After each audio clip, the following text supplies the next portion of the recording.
There it is. Okay. Music works. This is. We should be recording while we're doing all the technical stuff. We should. Yeah, we all should be the recording. I don't think anyone would tune in. It'd just be, is the light on? Is my light on? Can you hear me now? So that's okay. I can't even remember how to turn this music off. There we go. I'm gonna fade it down, just like that. Fade it down. And just like that, we're in another episode of Spooled, just like that. So, hello like everyone. Awesome. Welcome. Two hosts tonight, Matt Hartman and owner and head guide of the Northern Angler, Brian Pitzer, who's looking a little sun and wind burnt at this point in the year. Not surprised. I am feeling it very windburn, very sunburned. I think this is day 48 of my season. Day 23 of October. Yeah, there you go. It's yeah, well, perfect. It flies by, doesn't it? It does. It flies by. It's wild. I love October. Yeah. Well, we've had a beautiful October. I don't think anyone could refute that at all. Today was kind of that HD blue sky. I can't believe we haven't lost all the leaves. Honestly, they're looking a little dull, but I think we're getting a second round of leaves. So I really think that we're getting, because we had such a warm fall. Early fall, and then we had like a glimmer of leaves, but then I noticed today with the sun, like a whole nother round of red that popped through, and yellows and some greens. We still have green out there, so who knows? October's my favorite month. Fall steelhead are my favorite fish, and the weather has been great. We did get some rain finally, which we needed. We could still use some more. The water's dropping and clearing right now, and the temperature's dropping, so the fish are a little bit they were moody today for sure, but fresh fish were still moving in. I'm glad you brought up fall steelhead because that's exactly what we're talking about today. It's that time of year, and I think it's such a fun transition here in the fall to move away from kind of the doldrums of the end of summer, which just kind of leave you wanting a little more fishing success typically, at least for me. Maybe that's a personal reflection, but I'm excited to see the migratory fish show up always. So the migratory fish are incredible, and there's nothing better than a fall steelhead in Michigan. Honestly, they fight so hard. Yesterday I had a client set the hook. We were fishing a sand run, and we hadn't had a bite for a while, so it's like, I'm like, John, it's not sand. He's like, oh, I just missed a bite. Like another cast, nothing. Next cast, boom, boom, boom. There it is. He sets the hook. He set the hook, and it took him into a log jam. There was 10 feet of drag. Zzz, done. It was done. And he came back shattered. Yep. So I actually, I was canceled last week, and I had the opportunity to fish with Logan and TJ, and we had a banner day. You guys rocked it. If we rocked you guys it out. Follow us on Instagram, you probably saw a few of the. There were more pictures than that. You guys crushed it. We had it. We had a very special day. I think the steelhead gods were smiling down on me for sure, and being able to experience this with my own son. Something I've experienced a million times with customers, but and I consider a lot of my customers my friends, but to be able to do that and to have Logan realize like, oh, I really see why you love this, Dad. Like why you're so passionate about it. So that was great. Sharing it with other people, it's cool. 100%. It's very rewarding. But I literally had two fish that like undressed me and spanked my bare behind that day. They just literally like crushed me. It was fun, and I like that. I respect a fish that can do that. Yeah, that's great. Did you not like in the moment? It's crushing, right? But it's so cool to hook into something. You're like, I had no chance. There was zero chance I could have landed that fish. Doesn't matter if you had a tarpon rod. You had zero chance, and I love that. It's just hooking into Ferraris. I told a customer earlier this fall. He goes, "What do you think, Brian?" I go, "It's a steelhead." What do you think? I go, "You have zero chance of landing that fish." And Yep. guess what? It was true. Yep. So, That's how it goes. What are you going to do? you So, know, one of the big things for me, the passion that I have for Steelhead came from one of my mentors, Ray Schmidt, who today I received some sad news. Kelly Gallup called me as we are getting ready to have lunch on the river, and to pass along that Ray Schmidt had passed this morning. And it was really out of the blue. I mean, I knew that Ray had been going through some cancer surgery, and it just sounded like they couldn't close up a blood vessel, and he bled out and died at the hospital, yeah. which is really unfortunate. And I know how much he cared about the fall steelhead and what a pioneer he was for us all. Many of the guides owe him our careers for getting us started uh, in steelhead fishing, developing a lot of these techniques, developing uh, the following for fall steelhead, and recognizing how special they are.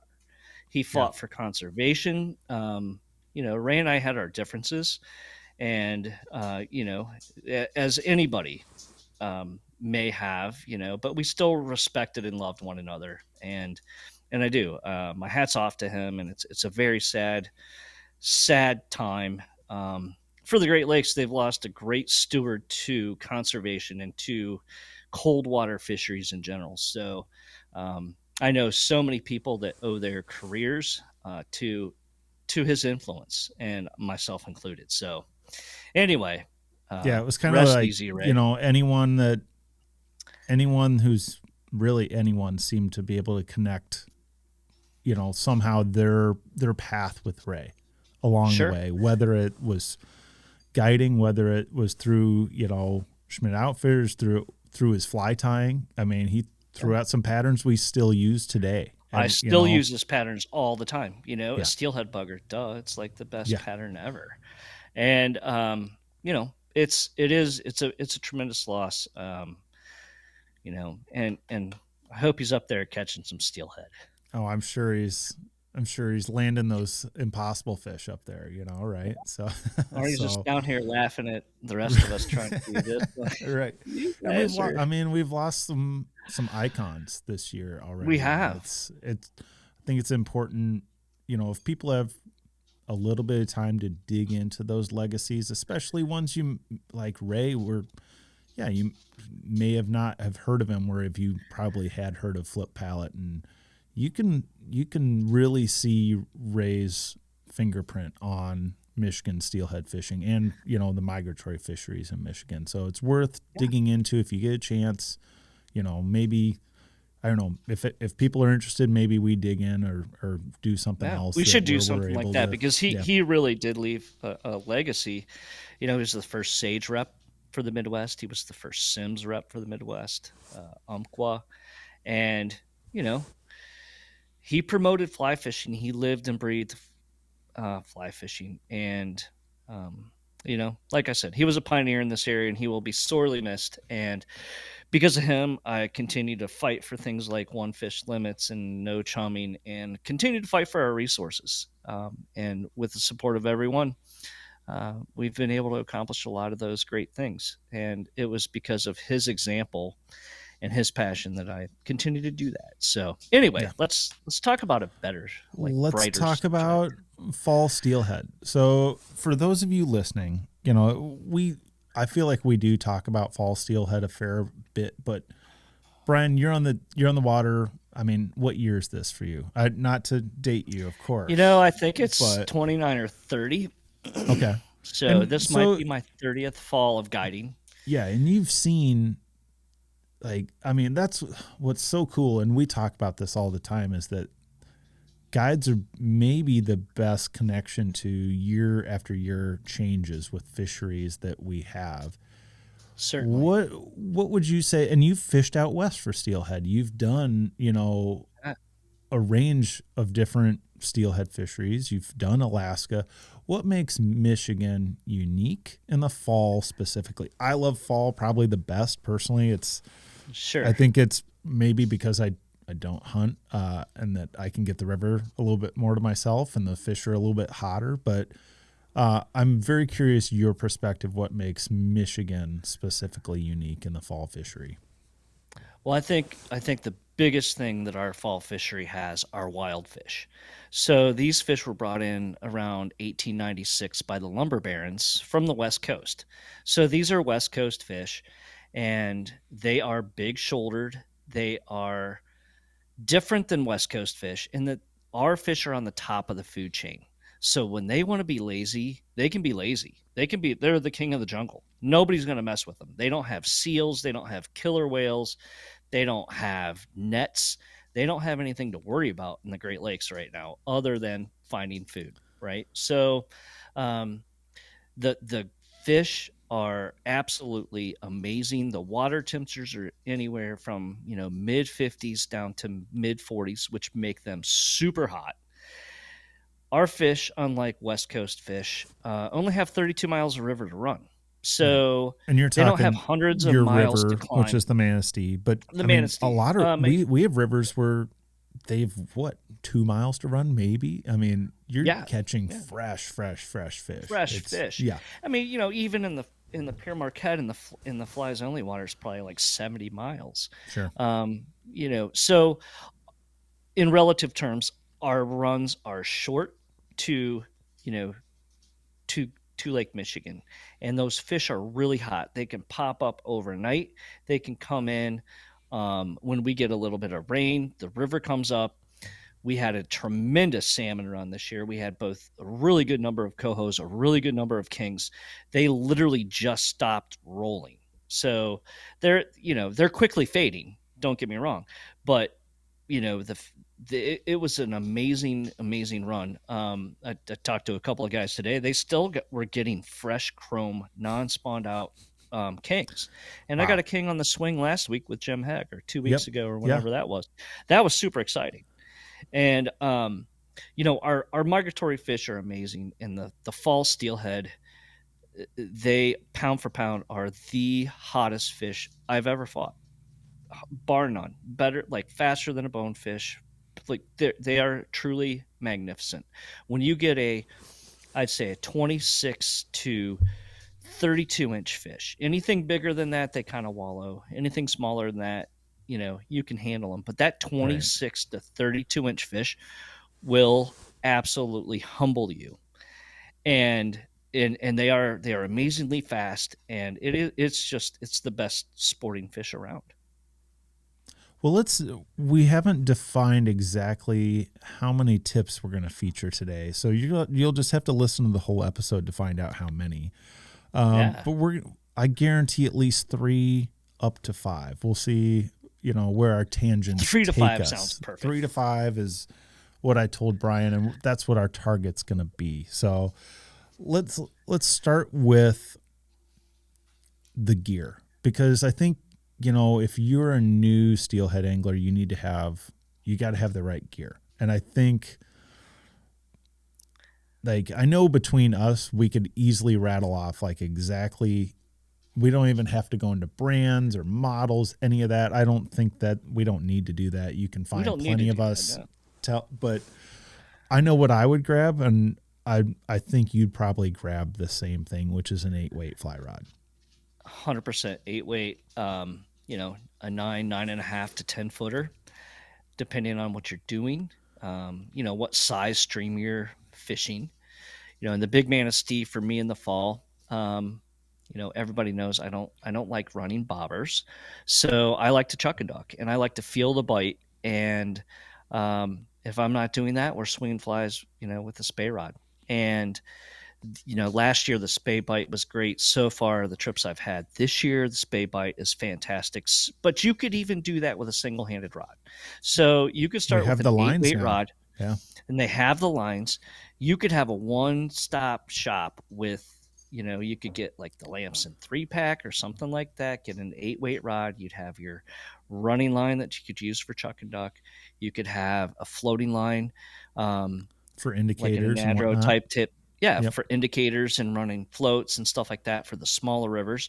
And then you could, do a single-handed spay. You could do like an OPST line. I mean, there are a million different options Yep. out there where you could actually do it all with one rod. Right. And I think that's I mean, so I moved to Michigan. Let's do some math here. I moved back to Michigan, I should say, in 2014, and I still remember calling the Northern Angler when I was still in Utah, and I said, "Hey, Oh, wow. I really want to, I'm gonna have some time." That's what I thought, right? I'm gonna have free time to fish more. What do I want? Like a 6-weight, a 7? Because I think there's some confusion because you've got different fisheries fairly tightly packed in the Midwest. You've got the Erie tribs. You've got some unique stuff on the northeast side of Michigan. You've got all this other stuff, and it's standard to use a 6-weight sometimes in Ohio or PA. Sure. And it's such a range. And I think I'm positive I got Ligman on the phone, which is hilarious. To still think about all those years ago. Huh? What you want? What? Just get an 8-weight, kid. Don't even consider anything else. I was like, done. Okay. Very absolute. Don't overthink it. Yes. Don't overthink it. Keep it simple. And that is that's going to be a theme of these tips, I think, because for me, at least, coming from Western trout fisheries where you're carrying 5 different PMD done emergers or whatever, in different sizes, slight color variations, I think it's easy to overthink this. And it is 100%. I think that the number one thing is just you have to be stubborn. You have to be stubborn. You have to believe. We talk about that all the time. Confidence in your rig. You have to be confident. And just be on the water. It's like you do have to put your time in. 100% have to put a lot of time in. Yep. So once you figure out the steelhead game, then you'll realize you don't have it figured out, because they will just humble you and puzzle you time and time again. So don't give up. Yeah. And if it's not for you, it's not for you, because it can be grueling to really get started. I remember when I first got started chasing the runs on the White River and the Pere Marquette, going over to like the Akiak, going to the Rifle, fishing all these different places, because I was a wade-in angler and learning the intricacies of all these other rivers. Right. So I started on foot, and that's a great way to learn. And then you kind of figure out the game. Oh, they're salmon spawning. I don't want to catch that salmon. I want to fish the brown trout and rainbow trout behind them. And then it's like, okay, where exactly are they going to be? How far back from these salmon do they sit? Well, sometimes they sit a quarter mile back from them. Like in the Big Manistee, they'll sit back in the sand, and you can actually on a clear day see the eggs coming down the river. I mean, you've seen it, Matt, coming down the river, and absolutely. that's what the fish are eating. Yep. So then you just have to figure out kind of what color egg, where are we in the process? Like right now I'm on like kind of a white egg, a dead egg in the bright sunshine, and still like in the overcast and windy or cloudy days, where you have that surface break, you can get away with a little bit hotter egg, different colors, and I can remember starting off with like steelhead orange yarn, Oregon cheese yarn, and then chartreuse yarn. Or chartreuse, that was it. Yeah. And then it's like, making clown eggs, and then you made nuke eggs, and then we tied it with blue, and then we had rag eggs. I mean, they all still work. I tied on rag eggs today because I wasn't getting a bite, and I had some blue in them, and I think blue can be good in the sunshine, and why not? Why not? It's why not? I mean, there's definitely an element of guess and check, I think, but right. Let's hop back real quick to wrap up the gear discussion real quick, because I think there's one or two points we can hit on that, because you are talking about tip number 2, which is finding fish. And I want to dig into that. Sure. You probably are tuned into that better than most people because you've been doing it so long. And I think you're just like logging spots in your mind where you've had interactions with fish, and then you just save them to come back. But we'll get there. What do we hit on? 8-weight rod, for sure. 8-weight rod. Brian hit on the 3 main ways we chase these fish. There's a fourth. It's an outlier, but you'll see indicator nymphing. You'll see a running line, chuck and duck, which is bottom bouncing. Think of, Drift it's kind of fishing. this, it's this weird hybrid of swing and like nymphing, if you will. It's kind of but it's extremely effective.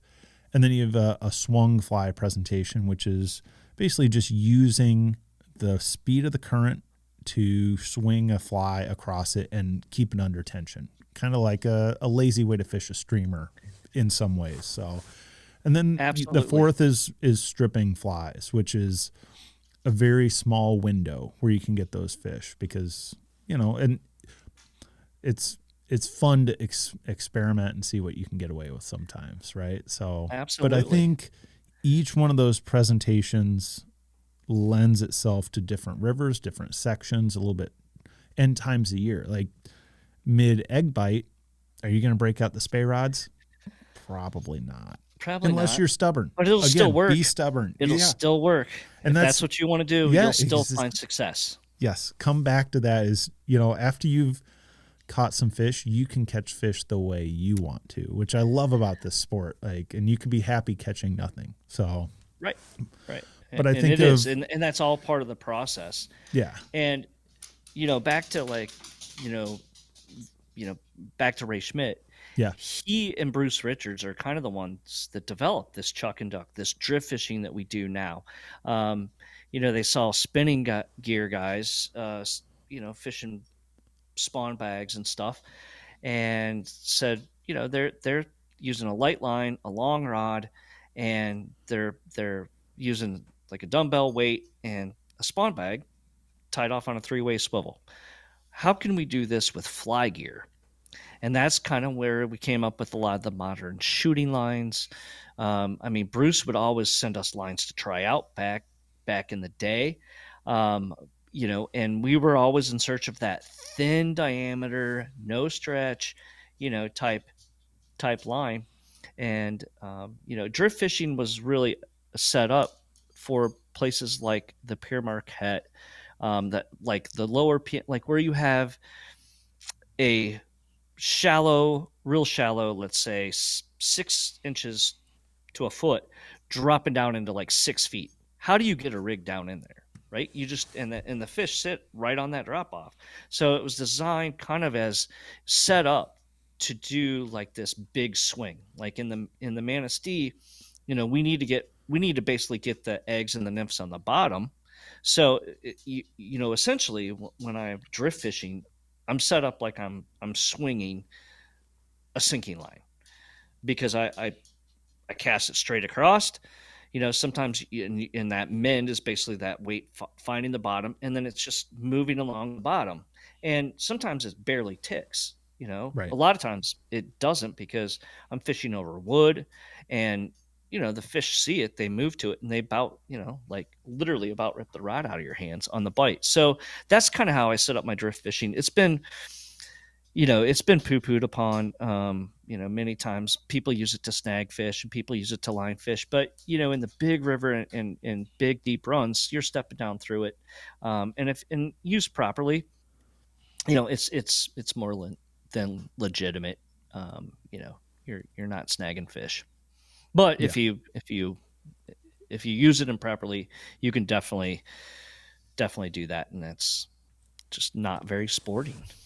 Right. Anyone can turn something good into something bad. Yeah. Right. Yeah, pretty easy. You mentioned stripping streamers.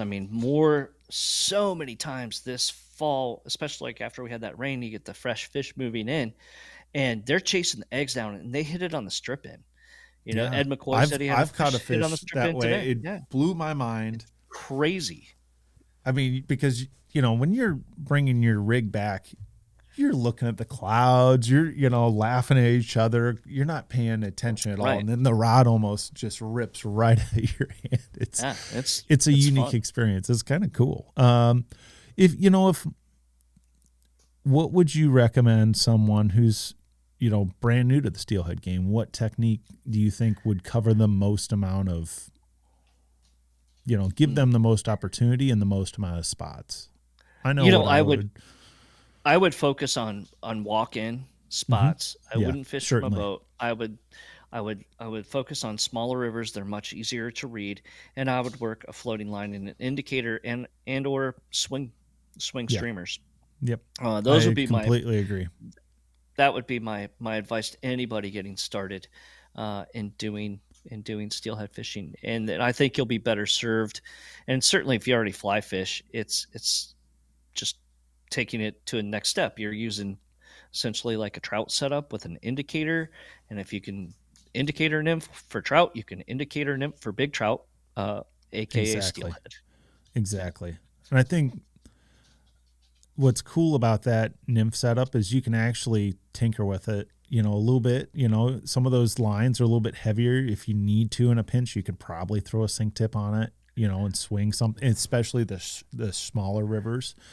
But Oh, those, I think absolutely. that's going to give you the most amount of options because you can nymph everywhere. You can't bottom bounce a woody bottom river. You're not going to go Oh do my that. gosh, I it's mean, making me. you'll be the fly shop's best friend Oh, instantly because you'll be buying a dozen flies a day. It's at least, yes. at So least. I mean, where we're going is the substrate, the bottom, the makeup of the river really will dictate sometimes how you have to fish. sure. So And that's definitely working an indicator afloat is it opens up so much more water. And like today, being over like the fish were in the wood, they were in dark deep wood. yeah, Well, that doesn't really lend itself to drift fishing very well, right? right. So, you know, it was a tough bite for everyone. But I asked my clients if they want to do it, and they're like, "Nope." All right, well, great. But we still caught Yeah, fish, and exactly. and we had a great time. But sometimes it's like, okay, we do really need to switch gears here, guys. I think it would benefit us, but whatever. I'm There's a good. I there's can a roll with limit it. You to know how what? It's stubborn you not want to about be, me. right? Right, It's right, not right, about me. It's their day. Like we're right. gonna go have fun no matter what. Well, let's hop into tip number 2, and that's, where you would start looking for these fish. How, like, taking, our knowledge as trout anglers, which is pretty foundational for a lot of anglers, whether you're a river smallmouth fisherman, a trout fisherman, you understand the need for structure, depth, current, things like that. But will you walk me through, or all of us, kind of that breakdown of what steelhead need and what differences there are? Because these fish move. I know there's differences in where you're looking for these fish. They move constantly. These fish are constantly moving. Um, like you can see them move across the sand flats. Even today, as bright as it was, I'm motoring down through something. I see fish shooting, darting every which way. They are constantly moving, and they're looking for that next food source. So in my mind, I kind of picture this, right? We get a big push of rain in whatever river you're fishing, and all this scent washes down, and the steelhead trigger, and they want to run up. And they hit the first honey pot that they see, and that's this big red with all these salmon.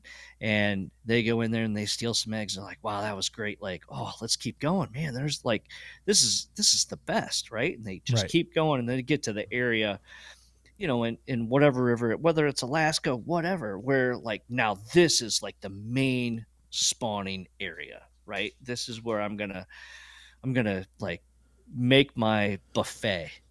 And so they do that, and then they drop back. They get kicked. I have pictures of fish that are all scrap, from bitten up from Yeah. the salmon. Um, and then they're like, okay, enough of this. So then they kind of drop back, and they're like, wow, that was really good, but I could use some more eggs. And so then they drop back in the wood. They drop back into a tail out, and they just hang, and they just, oh, there's an egg. I'm gonna eat that. Oh, and they just, I don't think they move that far. But then once the egg drop slows, they see an egg, I guarantee they move 10 feet to take it. If they want it, They definitely will move a good distance to take an egg. Yeah. Um, and I think that's kind of the progress that I see. And then, the water starts to come down. It starts to get colder. They start to go into their winter holes. So we're kind of like, today I had to think about winter holes because the bright sun, water dropping, temperature dropped a couple of degrees. So, the fish kind of get in that little mood. All right, so I'm going to fish the slowest water with wood that I can find, right? And they still want to eat. You just have to get them something in front of them, right?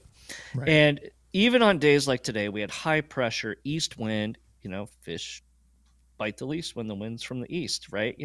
All these adages. And it's not on fire. Nobody's catching a ton of fish, right? And there was an old guy. His name was John Wesley, and he would say, I worked with him at Crystal Mountain. We'd guide and work at the ski hill all winter. And he goes, we were talking about winter steelhead, and I'm like, John, I was on the Betsy. I couldn't get the fish to eat, blah blah blah. And he's like, Brian, the steelhead will let you know when they want to eat. Like, huh. Helpful. That's helpful. So there's my tip of the day. The steelhead will let you know when they want to eat. And when they do, they eat voraciously. They'd eat a pop can coming across. Right.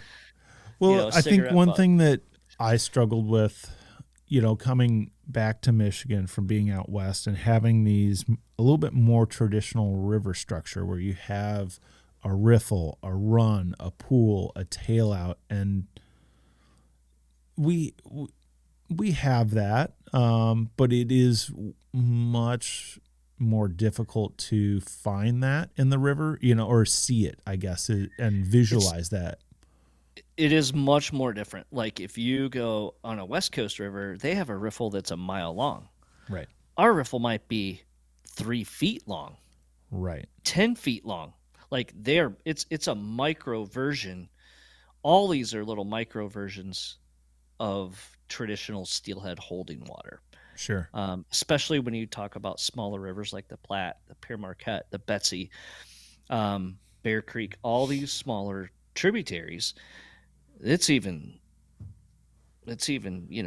condensed that much more. So Sure. You have a 10-yard riffle, a 5-yard pool up into 5 yards of wood, and then you have a deep sandy, hole, and then you come back up into a riffle, all in 50 yards. I mean, right. if you break down our rivers, they are incredibly diverse and difficult to read.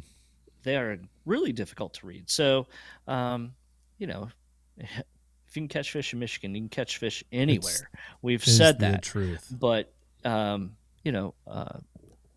that's where I look to find the fish, and I study it, and I visualize where those drops are, where those lines are, and where the logs are. So it is one of those things that I study it, and I map it out in my head, and I actually used to even go so far as to draw a map of every hole. Sure. I'd get home, I'd write my journal, and I'd draw a map. Okay, there's a log here. This is this, and then over time, you realize what I learned is like Ray Schmidt used to say, these fish are always in the same bucket. They're in the same bucket time after time. If you put that fly through the bucket 2 or 3 times, there's not a fish there.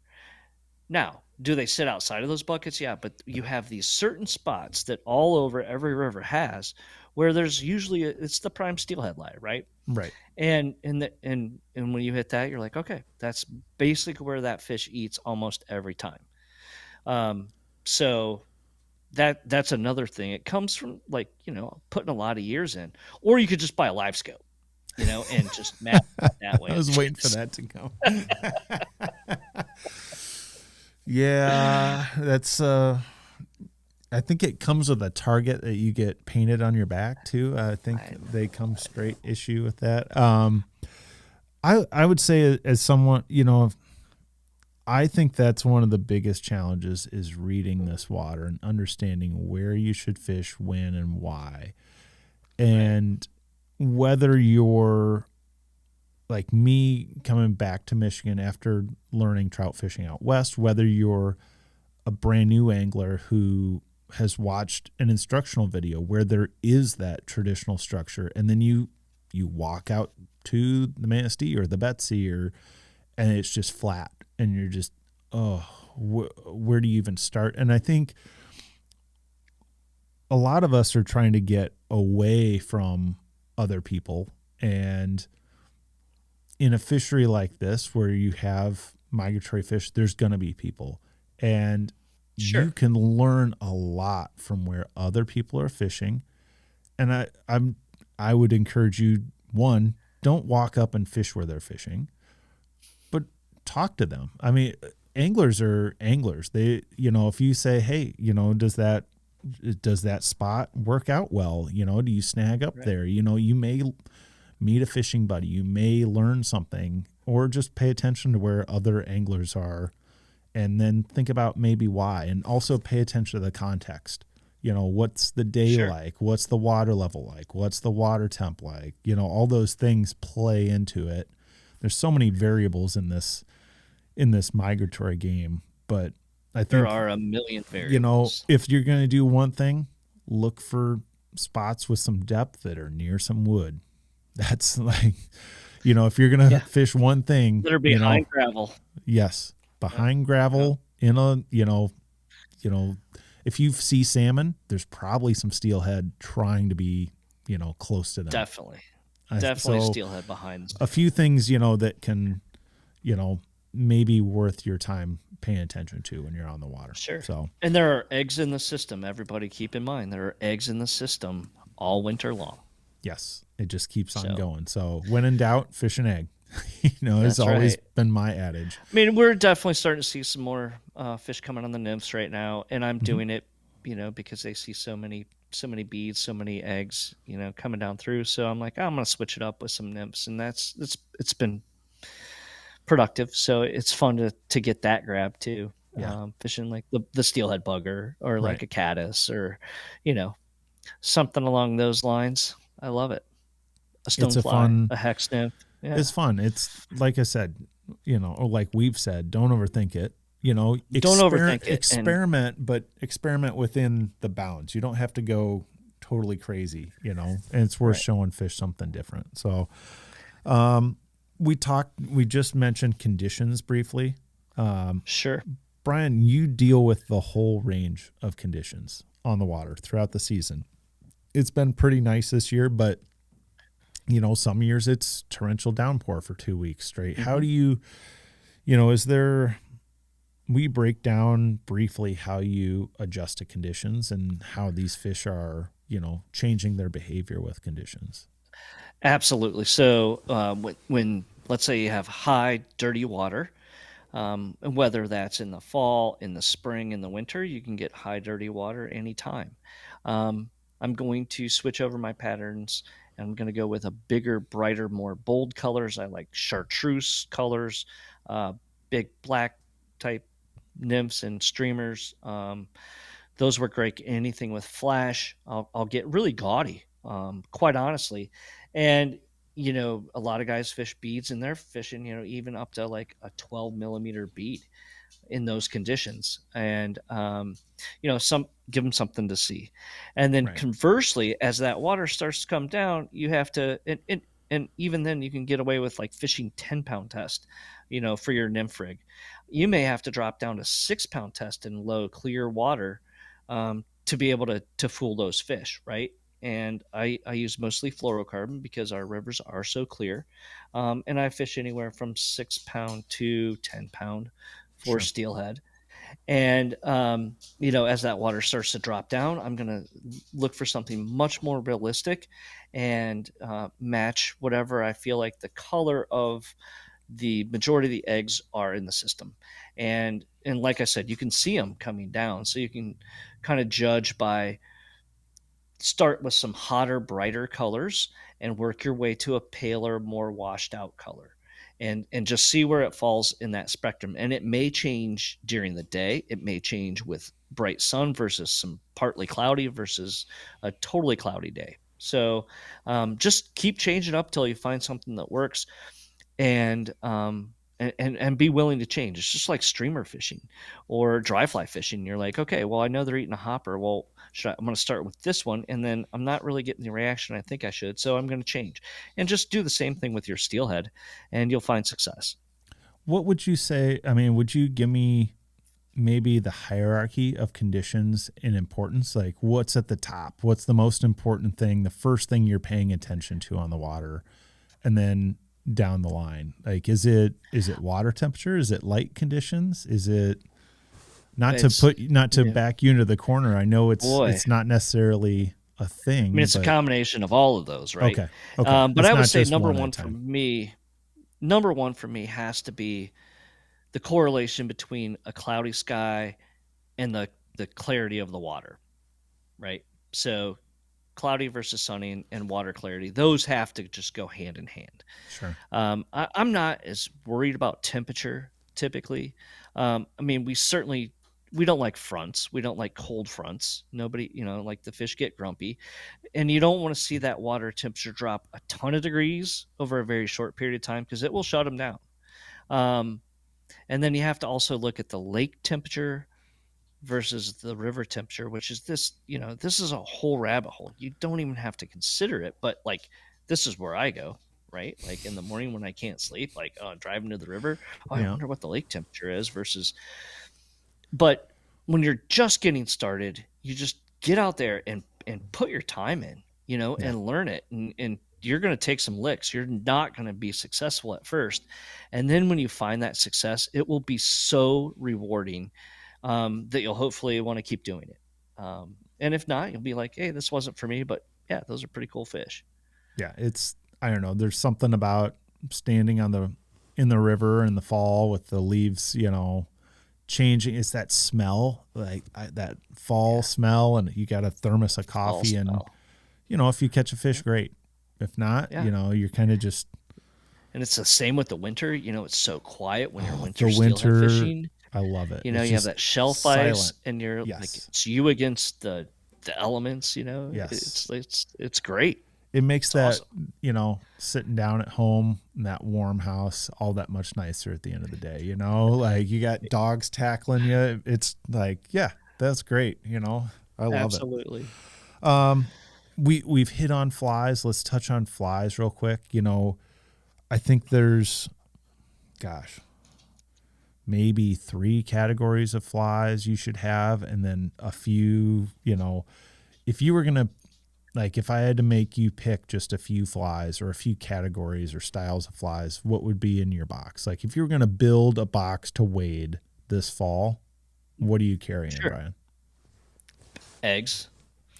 So if I have a box, if I have a fly box, probably one whole side's going to be eggs, right? Like all different colors, some different sizes, nuke eggs, clown eggs, rag eggs. Um, Mostly, I don't do a lot of solid eggs. They're mostly just color combinations. And then I would say the other side's going to be half nymphs. Um, and those nymphs are going to be really simple. It's going to be like a stonefly nymph, kind of a modified hare's ear nymph, uh, a green caddis, a hex nymph, and in the spring I'm definitely carrying a bunch of like salmon fry patterns. But for the fall and winter, those the nymphs are really easy. Some steelhead buggers, and then I think that lower end I would pack some swing type flies, something I could take with my floating line, add a little bit of T14 to the end, or put a Versaleader type system on it, and swing down and across into these runs.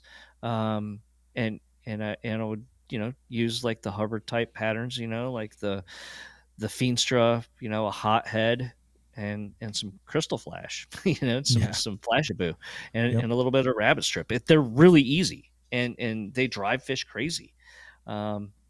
Maybe a little craft for if you want to get fancy and get a little bit more movement. But Sure. that's how my box would look. Mostly eggs, half on one side nymphs, and then the other half streamers. So you're telling me you cannot have too many eggs? Not possible. Not possible. Not at all. If you saw my egg and bead box, it's I have a sickness. I've seen it. You have an entire boat bag that is pretty much just that. Yeah, On and itself. And the other day I didn't have the right color, and Johnny Ray was like, "Dude, it's this color. It's this color." And sure enough, he gave me he because he had it. We're all texting like, "What color?"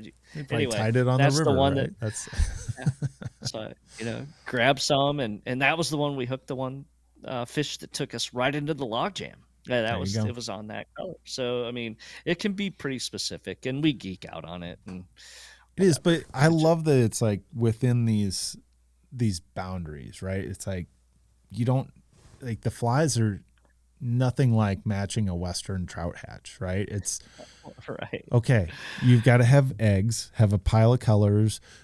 Side question. Yes. Because this is a common question in the shop. How do you size tying an egg pattern? I think that's a really it's kind of a confusing thing if you're a new tire or a purchaser. What size egg are you gonna how do you even equate that? You know what I mean? So that's a great question, because in high dirty water I want a big egg. So my eggs might be as big as my thumbnail, right? So sure. I want something they can see. And then I go down from there. So maybe dime size down. And sure. and when I say micro eggs, I mean you could tie stuff on like a 16 if you really want it, and tie a really tiny egg, and it's very effective, especially to really heavy pressured fish. Right. Yep. So awesome. Well, there's your fly box for the fall, everyone. There's your fly box. Load them up. Don't go to just have variations of those things. I think is exactly how we stock a box. Or if someone orders flies online, we're going to give you a few different stone flies for different conditions. Some are sparkly for some are more dull. Some are big stone flies. Sometimes little stone flies, and it's just you just find variations of that same theme, which I think is fun because you don't have to go too crazy. It's super fun. Yeah. All right. And I will say, if you do take up steelhead fishing in the Great Lakes, you will start tying flies. Otherwise, you just can't afford to do it because you go through so many flies. Yeah. And it's part of it. Like that is part of the ritual. It's kind of that you're just always chipping away, always filling up another box up, and that's I don't know. It's part of that ritual, I think. So it is. It's part of it. Well, we've made 4 tips so far. Perfect. Let's just I'm gonna leave it with the do you have any secret bonus guide tips to leave people with? Bonus guide trips or guide tips. Yeah. Gosh. How about this? I'll rephrase. We'll have a rephrase. Okay. How do you make the most of fall as a guide? Somebody that's on the water all the day. What are the things you're looking to check your boxes that make you feel good and like it's a rewarding, fun fall in the water? A rewarding, fun fall is hooking that first steelhead. I mean, it's just there are so many. I don't think I can pinpoint that, Matt. That's a really tough question. I love every day. Every day is special. Make fun memories every day, and for me, I try and keep it lighthearted. There are a lot of boats, it's very crowded this year. I started handing out candy, so it's like trick or treat every day. And then I went by a boat the other day, no candy. I'm like, dude, I ran out, man. I'm like spending tip money buying candy, but no, candy's not cheap. it's fun. I'm having a good time, with the fall.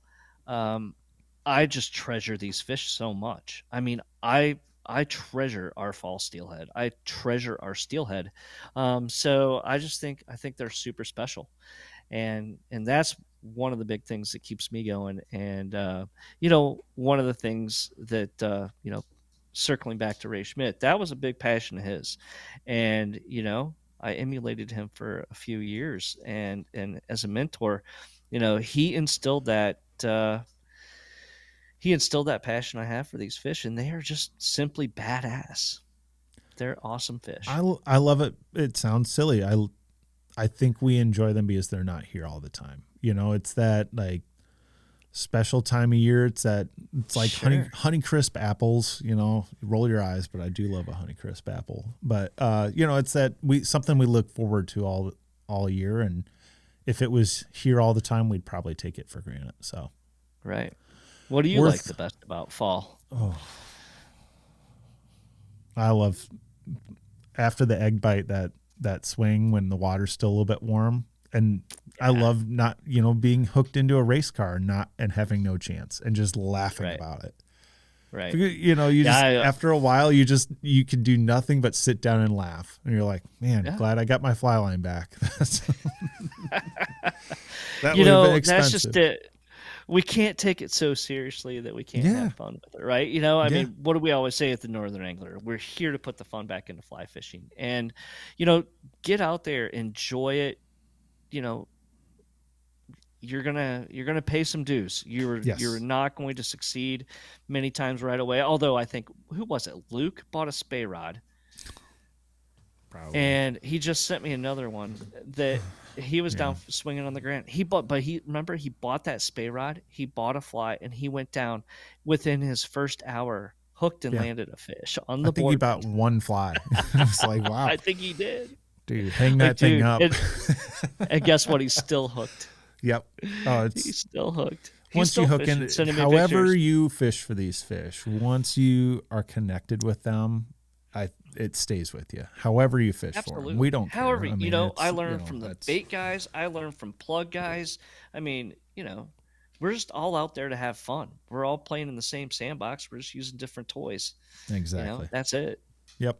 So, we'll leave everyone with that. Again, tough news to hear we lost another icon today, and hopefully we can all get out there this fall and do some fishing and remember everyone that has made an impact on our lives, whoever it may be. So thanks for listening, everyone. Thanks for tuning in. Yeah. Thanks for doing this with me again, Brian, as always. And always. Sorry, I'm so tired. No, well, that's the game. So we've been talking to Marco and Joe about some other upcoming episodes. So stay tuned, everyone. We'll be right back at it. Brian's got a fancy new microphone. He sounds great. I am really psyched about this. I'm afraid for what else you're going to use that for. But well, I do like a good karaoke. Yeah, that's right. I know. So does Joe. Taco about it. Thanks, everybody. We will see you on the next episode.